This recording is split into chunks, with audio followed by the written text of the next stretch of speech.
नमस्कार दोस्तों। राजनीति की बातें किताबों की कहानी में आपका स्वागत है। मैं हूं आपका दोस्त धर्मेंद्र कंवाली। दोस्तों, आज के समय में चुनाव बहुत खर्चीले होते हैं। एक से एक लग्जरी गाड़ियां चुनाव प्रचार में लगती हैं। लेकिन 1945 में झज्जर विधानसभा का जो उपचुनाव हुआ था, वो ऊंटों की मदद से ही जीत लिया गया था।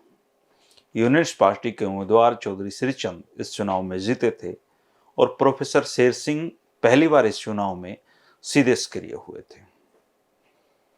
9 जनवरी 1945 को चौधरी छोटूराम का देहांत हो गया था और इसी के साथ झज्जर विधानसभा सीट भी खाली हो गई। चौधरी छोटूराम जब तक जिए, उन्होंने हरियाणा के क्षेत्र में एक छत्र राज किया और कांग्रेस को कभी पनपने नहीं दिया। कांग्रेस चुनाव में तो उतरती थी, लेकिन रस्म निभाने के लिए पंडित श्रीराम शर्मा ही तब अकेले इकलौते कांग्रेस के बड़े चेहरे थे इस रोहतक क्षेत्र में। चौधरी छोटूराम के निधन के साथ ही कांग्रेस को भी इस क्षेत्र में अपने आप को स्थापित करने का सही समय नजर आया। लेकिन उस समय पंजाब के बड़े बड़े कांग्रेसी नेता आज़ादी के आंदोलन में जेल में थे। प्रदेश कांग्रेस कमेटी का काम रुका पड़ा था। कांग्रेस जमीन पर कहीं दिखाई नहीं देती थी। संगठन को मजबूती देने के लिए वर्कर्स असेंबलियों का गठन किया गया। पंजाब वर्कर्स असेंबली के अध्यक्ष चौधरी मोहम्मद हुसैन तब होते थे। प्रोफेसर शेर सिंह ने उनसे संपर्क साधा और पूछा कि झज्जर विधानसभा उपचुनाव के संदर्भ में कांग्रेस की नीति क्या है। क्या कांग्रेस पार्टी अपना प्रत्याशी इस चुनाव में खड़ा करना चाहेगी। प्रोफेसर शेर सिंह को सामने से जवाब मिला कि कांग्रेस इस चुनाव में प्रत्याशी खड़ा करने में रुचि नहीं रखती है। उपचुनाव में यूनिस्ट पार्टी की तरफ से चौधरी छोटूराम के भतीजे चौधरी श्रीचंद को प्रत्याशी बना दिया गया। प्रोफेसर शेर सिंह का मन तो चुनाव लड़ने का था, लेकिन रास्ता नहीं दिखाई दे रहा था, क्योंकि कांग्रेस चुनाव नहीं लड़ना चाह रही थी। उनका खुद का गांव बागपुर और काद्यान खाप का अधिकतर क्षेत्र झज्जर विधानसभा में ही पड़ता था, लेकिन वो निर्दलीय चुनाव लड़ने की हिम्मत नहीं जुटा पाए। झासुआ गांव के चौधरी शिवनारायण जाखड़, जो पेशे से वकील भी थे, उनका चुनाव लड़ने का मन था। प्रोफेसर शेर सिंह से वो अपने लिए समर्थन मांगने आए तो प्रोफेसर साहब ने उनका तन मन धन से सहयोग करने की हामी भर दी। ये चुनावी राजनीति में उनकी सीधी पहली सक्रियता थी। प्रोफेसर शेर सिंह वक्ता तो बहुत अच्छे थे ही, और उन्होंने जाखड़ और काद्यान खाप के मोजिज लोगों की एक बैठक बुलाकर अपनी बात रखी।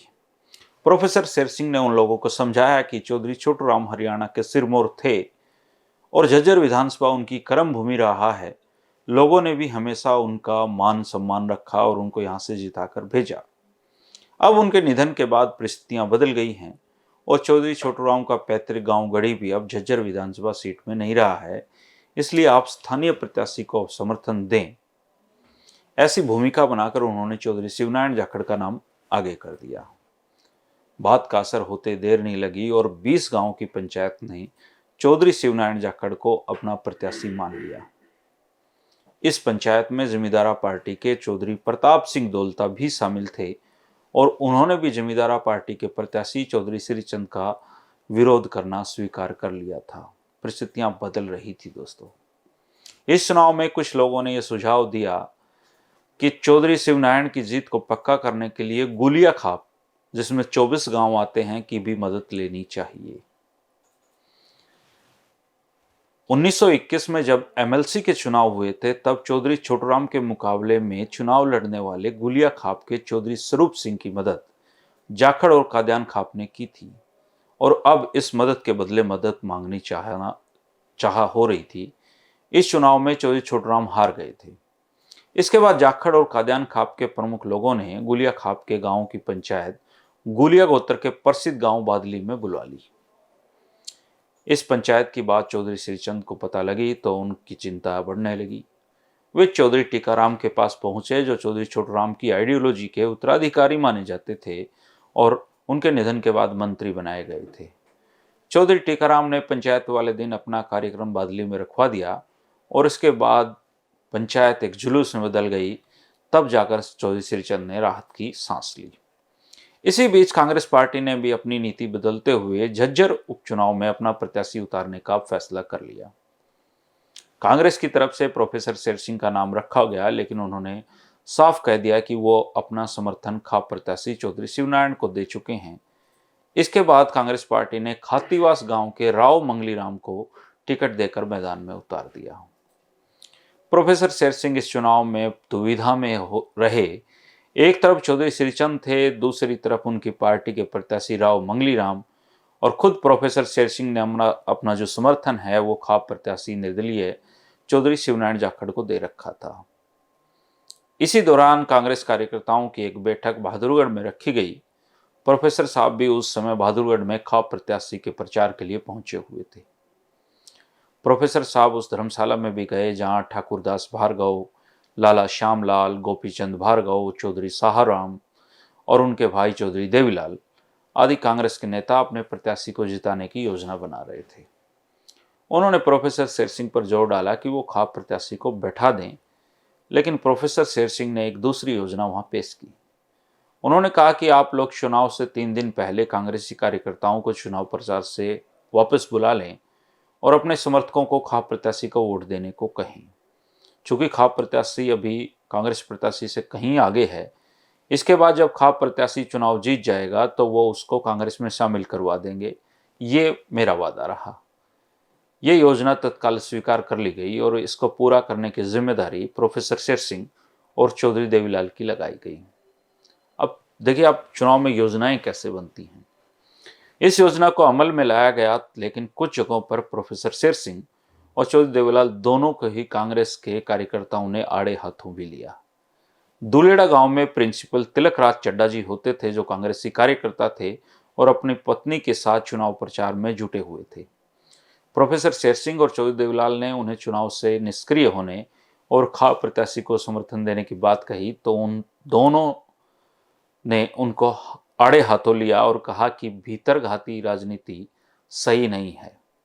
तिलकराज चड्डा ने कहा कि कांग्रेस कार्यकर्ता भूखे प्यासे रहकर चुनाव प्रचार कर रहे हैं क्योंकि यूनिस्ट पार्टी के प्रभाव के कारण गांव में लोग उनको खाना पानी भी नहीं पूछ रहे हैं और वो पैदल चुनाव प्रचार में जुटे हुए हैं और इधर आप जैसे लोग हैं जो कांग्रेस के ही कैंडिडेट को हराकर निर्दलीय को जिताने की बात कर रहे हैं। इस तरह कांग्रेस मजबूत कैसे होगी।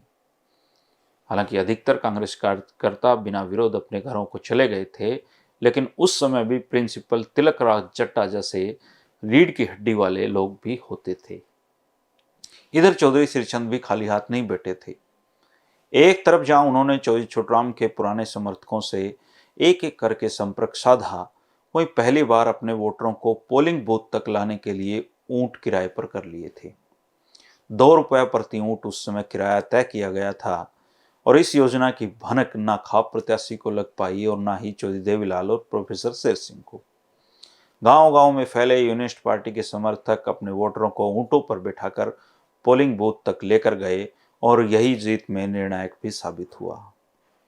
चुनाव परिणाम भी पूरे तुले और जहां चौधरी छोटूराम करीबन 11,000 वोटों से चुनाव जीते थे, वहीं उनके निधन के बाद खाली सीट पर चौधरी श्रीचंद मुश्किल से 3,000 वोटों से चुनाव जीत पाए। अब प्रोफेसर के सामने थे आगामी विधानसभा चुनाव। इसके बाद उन्होंने अक्टूबर 1945 को जाट कॉलेज रोहतक में अपनी प्रोफेसर की नौकरी को अलविदा कह दिया और इसके बाद झज्जर विधानसभा सीट से एक नया युग शुरू होता है जो प्रोफेसर शेर सिंह का युग कहा जा सकता है, जिनकी कहानी हम आगे के वीडियो में बताते रहेंगे दोस्तों, चर्चा करते रहेंगे। आपने अगर राव मंगलीराम, चौधरी शिवनारायण जाखड़, एडवोकेट प्रिंसिपल तिलकराज चड्डा आदि के बारे में सुना हो या उनके बारे में कोई जानकारी हो तो कमेंट करके दे सकते हैं। उससे इन वीडियो को और समृद्ध बनाने में मदद मिलेगी। राजनीति की बातों का यह सिलसिला 3 बजे यूं ही चलता रहेगा दोस्तों। बहुत दुर्लभ और अच्छी जानकारियां आपके लिए इसी तरीके से लाते रहेंगे।